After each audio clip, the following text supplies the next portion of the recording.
Bonjour à tout le monde. Le passage de Éphésiens 5, le verset 22 et 23 jusqu'à 24. Femmes, soyez soumises à vos maris comme au Seigneur, car le mari est le chef de la femme comme Christ est le chef de l'Église, qui est son corps et dont il est le sauveur. Or, de même que l'Église est soumise à Christ, les femmes aussi doivent l'être à leur mari en toutes choses.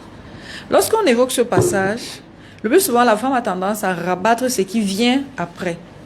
Mais avant qu'on ne demande au mari d'aimer leur femme, la femme a d'abord été avertie qu'il faut qu'elle soit soumise. Ça sous-entend que l'amour du mari est conditionné par la soumission de la femme et non le contraire. Depuis, nous avons été emballés dans la vague de pensée qui dit que c'est quand une femme se sent aimée qu'elle se soumet facilement.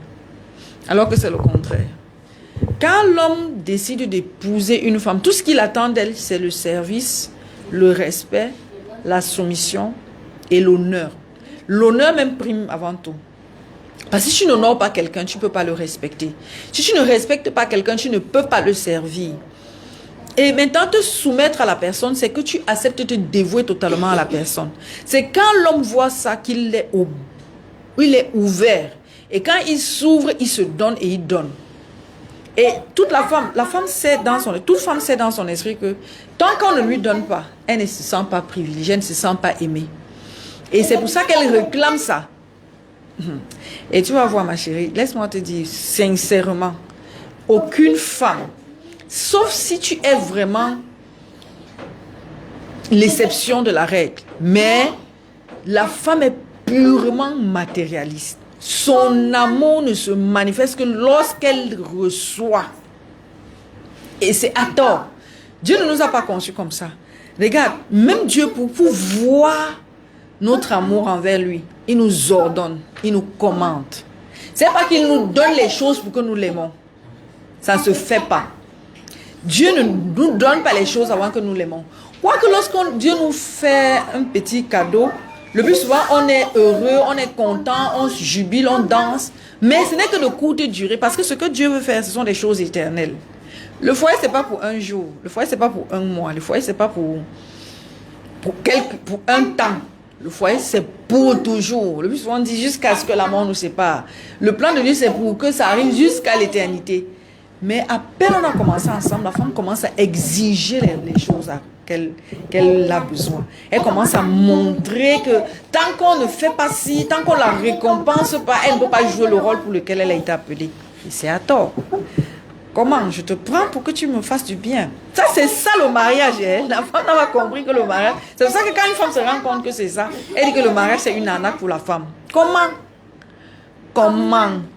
Donc, tu venais dans la vie de cet homme pour qu'il te couvre des cadeaux, qu'il te chouchoute et qu'il prenne soin de toi. Et toi, tu restes là les bras croisés. Pour que son lait soit lavé, il a besoin d'une bonne. Pour que son repas soit fait, il a besoin d'une cuisinière. Pour qu'on puisse s'occuper de la maison, il a besoin d'une ménagère. C'est ça vraiment la vision. C'est que ça n'a pas de sens. C'est qu'un homme, au lieu de prendre une femme, va prendre toutes ces femmes-là, va prendre peut-être une femme pour s'occuper de sa maison et de lui comme ça. Et il reste ça, sans avoir une compagne à la maison. Oui, tu vas dire non, la femme c'est celle sur qui tu peux te reposer, elle t'épaule, elle te soutient. Mais tu penses que le soutien là c'est quoi? Tu penses que le soutien là c'est quoi? C'est l'aider à réfléchir. Tu es incapable de le faire. La femme est incapable d'aider son mari à réfléchir. Le plus souvent quand il communique avec toi et qu'il te pose des questions, il a besoin d'échanger. Par exemple, c'est ce que Dieu fait avec nous. Dieu, quand Dieu dit te pose des questions, Dieu cause avec toi. C'est pas que Dieu est incapable. C'est pas que Dieu manque et que tu dois compléter sa pensée. Non.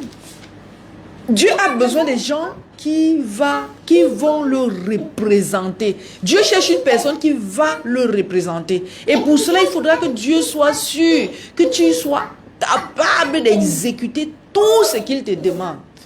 Et c'est ça le mariage aussi. On dit de même que l'église est soumise, de même que l'église est soumise à Christ, les femmes aussi doivent l'être à leur mari en toutes choses.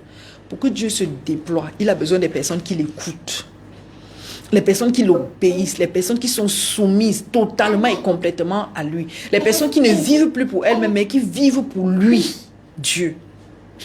Et tu penses que le mariage est différent? C'est pas différent. Sauf si tu n'as pas compris ce que c'est que le mariage.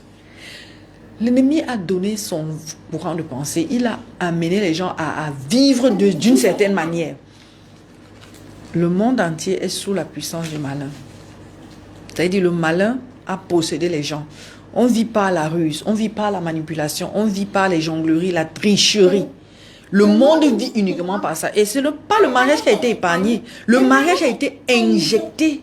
Le mariage a été influencé par le système de pensée de l'ennemi. C'est pour ça que dans le mariage, il y a tromperie, il y a jonglerie, il y a ruse, il y a mal... Il y a la malice. Il y a le mensonge. Pourquoi? C'est pas ça le plan de Dieu. Le plan de Dieu, c'est qu'il y a bonheur, il y a vérité, sincérité, fidélité, amour, joie.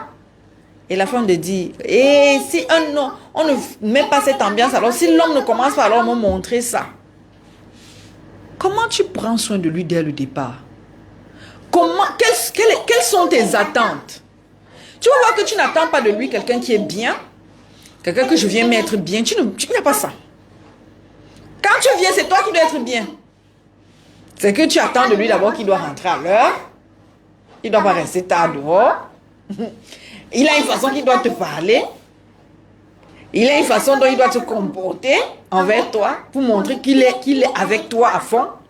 Quand tu ne vois pas ça, tu braques. Et beaucoup de femmes se sont braquées dès le départ. Lorsque la première semaine seulement, lorsqu'elle commence à être avec le mari, dès qu'il rentre à son heure, dès qu'il se comporte un genre, directement elle se braque. Et c'est dans le langage. Elle commence à lui parler mal. Elle commence à se comporter mal. Elle commence à le servir mal. Et déjà, même pas à son goût. Tout ce qu'il a interdit, c'est ça qu'elle fait. Et tu penses que le mari va se sentir comment après ça?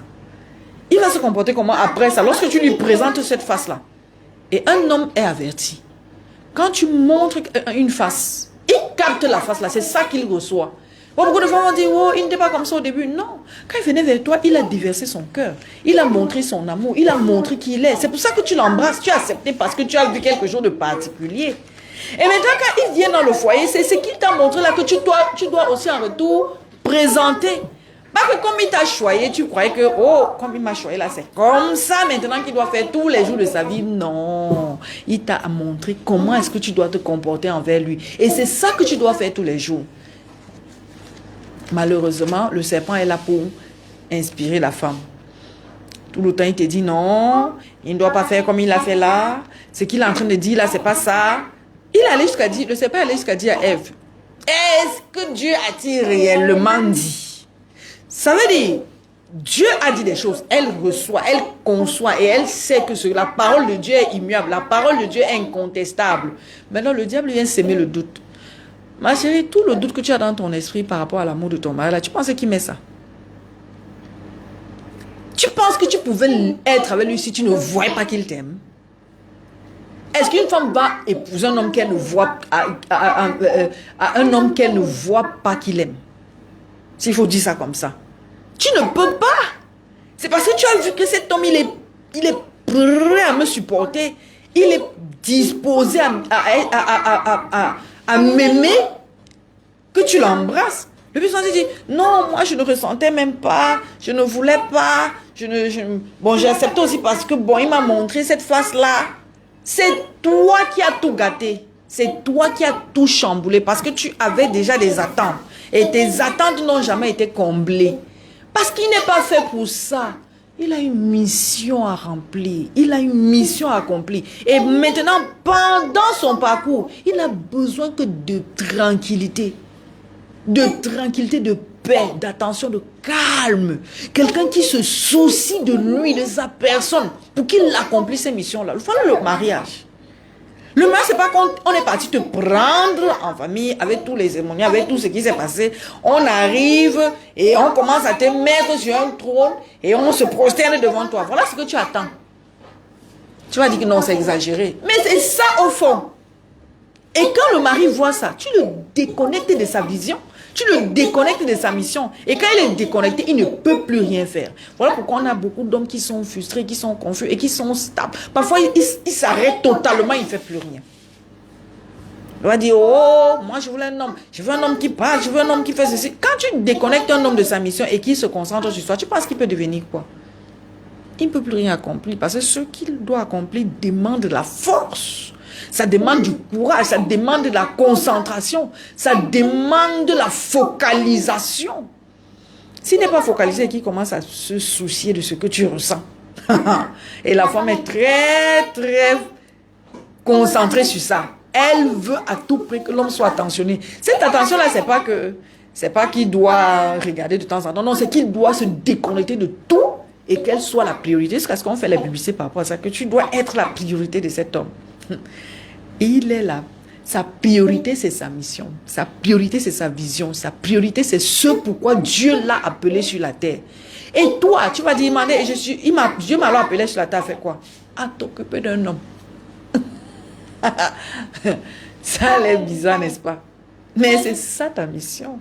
Si tu as accepté être époux, ça veut dire que tu as accepté prendre soin d'un homme qui va accomplir une mission.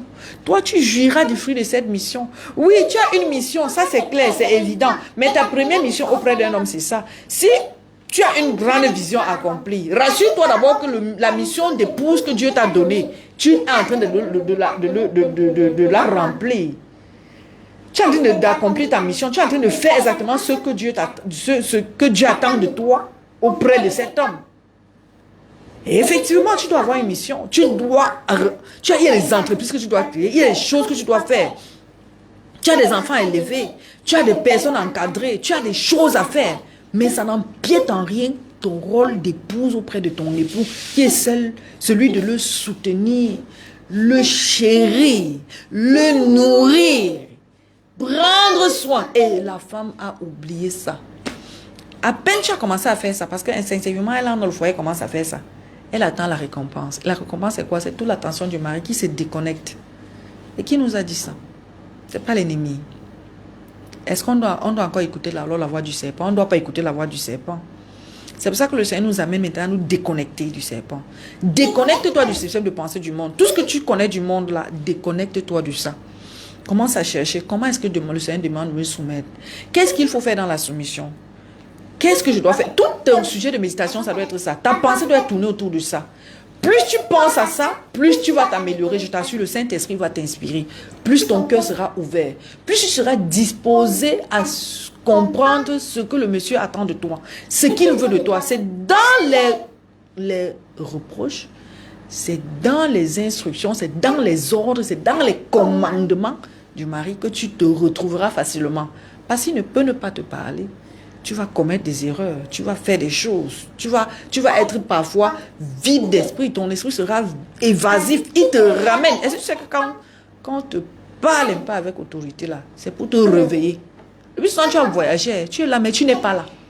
Ou bien quand on te parle que tu ne veux pas, tu te déconnectes totalement. Tu es là seulement physiquement et tu ne fais plus rien, tu n'es plus du tout efficace. Tu n'es plus efficace, il n'y a plus cette communion que l'homme attend, il n'y a plus rien, il n'y a plus échange. Quand on te parle, tu oublies, tu fais un service à moitié, tu fais les choses, tu ne les fais pas bien, tu fais mal, tu cuisines mal, c'est parce que tu es déconnecté. Et tu viens dans la vie d'un homme pour être déconnecté, c'est que tu n'as plus de place là-bas. Voilà pourquoi en retour, tu ne vois rien de lui. Gloire à Dieu parce que le Seigneur est en train de nous ramener à la ligne.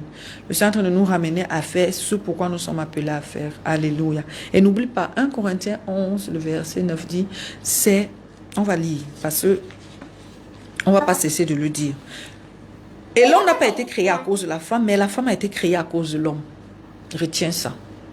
Tu retiens ça, tu seras soulagé. Parce que ce qui te rend aigri, ce qui te rend frustré, ce qui te rend confuse, ce qui te met mal à l'aise au point où tu désertes, tu ne joues plus ton rôle, c'est parce que tu penses que ton mari existe à cause de toi. C'est plutôt toi qui existes à cause de ton mari. Alléluia. Gloire à Jésus.